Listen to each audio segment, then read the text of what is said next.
गुरुवार व्रत में अनार का जूस पी सकते हैं या नहीं? जय श्री हरि।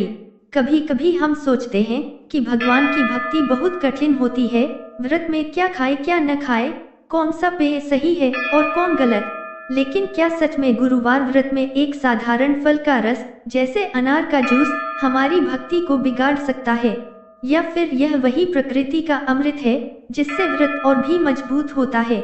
आज की यह कहानी सिर्फ एक सवाल का उत्तर नहीं देती, बल्कि भक्ति, स्वास्थ्य और परंपरा तीनों का सुंदर मेल दिखाती है।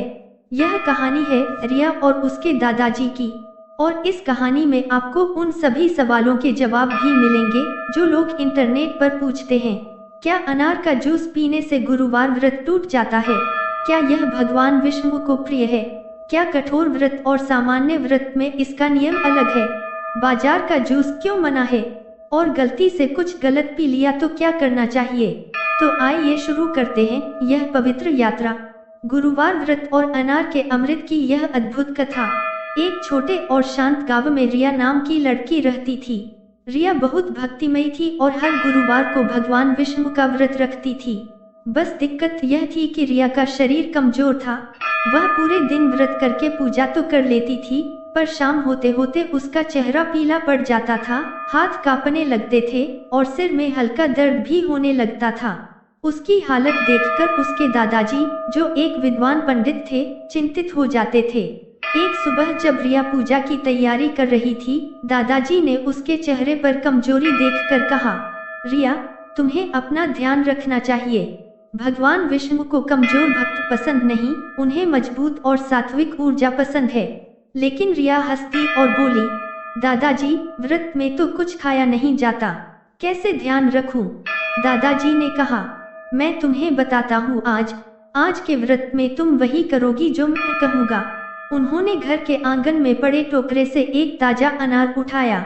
आज तुम इसका जूस पियोगी। रिया चौंक गई। दादाजी, व्रत में अनार का जूस? क्या गुरुवार व्रत में अनार का जूस पी सकते हैं? क्या इससे व्रत टूट नहीं जाएगा? यही वह सवाल था जो आज हजारों लोग अपने मन में रखते हैं, और इसी सवाल ने इस कहानी की दिशा तय कर दी। दादाजी ने रिया को पास बैठाया और बोले, बेटी, सबसे पहले एक बात समझो, व्रत का मतलब शरीर को कष्ट देना नहीं है।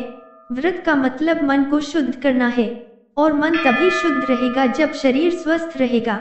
फिर वे धीरे से बोले, अनार एक फल है, फल का रस व्रत में पूरी तरह अनुमत है।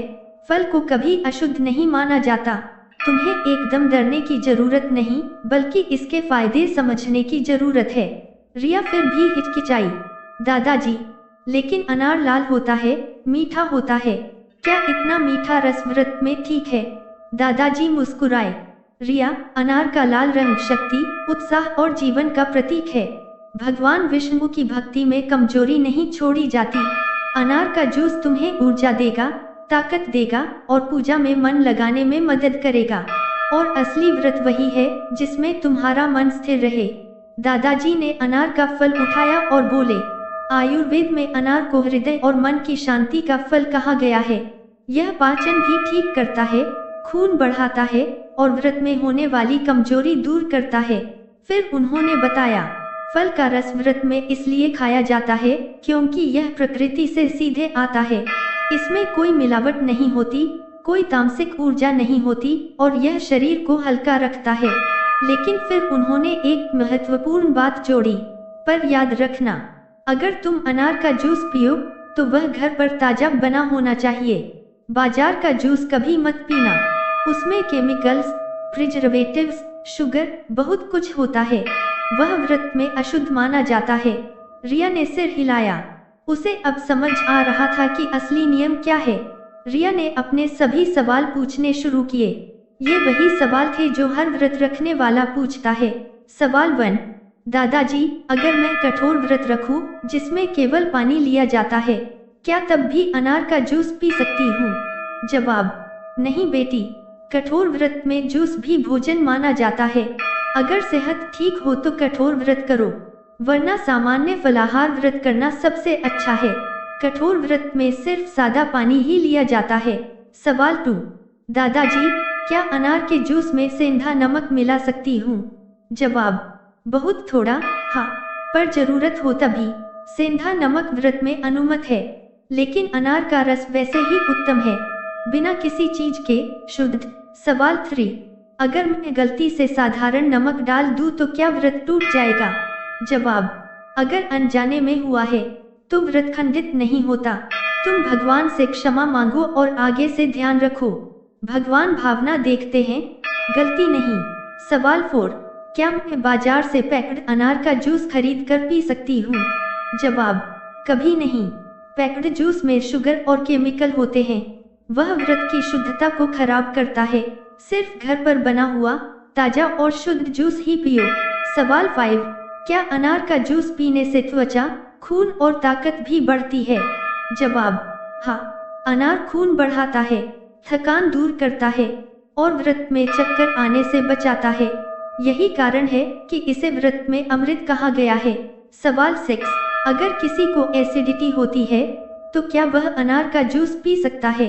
जवाब, हाँ, बिल्कुल। अनार पेट को शांत करता है, संतरा जितना खट्टा नहीं होता, इसलिए सुरक्षित है। रिया अब लगभग शांत हो चुकी थी, लेकिन एक आखिरी सवाल उसने पूछा। सवाल 7, दादाजी, क्या भगवान विष्णु को अनार पसंद है? जवाब, रिया, भगवान को पसंद है शुद्धता और श्रद्धा। अगर तुम्हारा दिल साफ है तो तुम जो भी चीज शुद्ध भावना से अर्पित करोगी वह भगवान को प्रिय होगी। रिया ने दादाजी की बात मानकर ताजा अनार का जूस निकाला। उसने उसे बिना किसी मिलावट के पिया। जैसे ही जूस उसके गले से नीचे उतरा, उसे लगा जैसे शरीर में नई ऊर्जा दौड़ गई हो। उसके चेहरे पर फिर से रंग आ गया, उसकी आंखें चमकने लगीं। उसे लगा जैसे भगवान विष्णु ने अपने हाथों से उसे शक्ति दी हो। शाम को जब वह विष्णु सहस्त्रनाम का पाठ कर रही थी, उसका मन पहले से अधिक शांत था। अब उसकी पूजा केवल आदत नहीं थी, बल्कि आनंद बन चुकी थी। पूजा के बाद रिया ने दादाजी के पैर छुए और बोली, दादाजी, आज मुझे व्रत का असली अर्थ समझ आया। व्रत कमजोरी देने के लिए नहीं, बल्कि मन को मजबूत करने के लिए होता है। और अगर शरीर कमजोर होगा तो मन भी कैसे शक्तिशाली रहेगा। दादाजी ने उसके सिर पर हाथ रखकर कहा, बेटी, आज तुमने व्रत का सबसे बड़ा ज्ञान सीखा है। व्रत का नियम शरीर को तंग करने के लिए नहीं, बल्कि भक्ति को शक्ति देने के लिए होता है। आज से तुम कमजोर पड़ने वाली भक्त नहीं, बल्कि समझदार भक्त बन गई हो। दोस्तों, इस पूरी कहानी से हमें यह समझ आता है कि व्रत का अर्थ भूखे रहना नहीं, बल्कि मन को शुद्ध करना है। और मन तभी शुद्ध रहेगा जब शरीर स्वस्थ होगा। इसलिए गुरुवार व्रत में अनार का जूस पीना पूरी तरह सही, शुद्ध और सात्विक है। यह आपकी भक्ति को और मजबूत बनाता है, आपको ऊर्जा देता है, कमजोरी नहीं। सबसे सुरक्षित नियम यही है। अनार का जूस हमेशा घर में बना हुआ, ताजा और बिना किसी मिलावट के पिए। बाजार का जूस कभी नहीं। भगवान विष्णु आपके मन को देखते हैं, पकवान को नहीं। वह भावना देखते हैं, चीज नहीं। क्या आपने कभी व्रत के दौरान अनार का जूस पिया है? क्या आपको भी तुरंत ताकत और शांति महसूस हुई? अपने अनुभव कमेंट में जरूर लिखें। जय श्री हरि।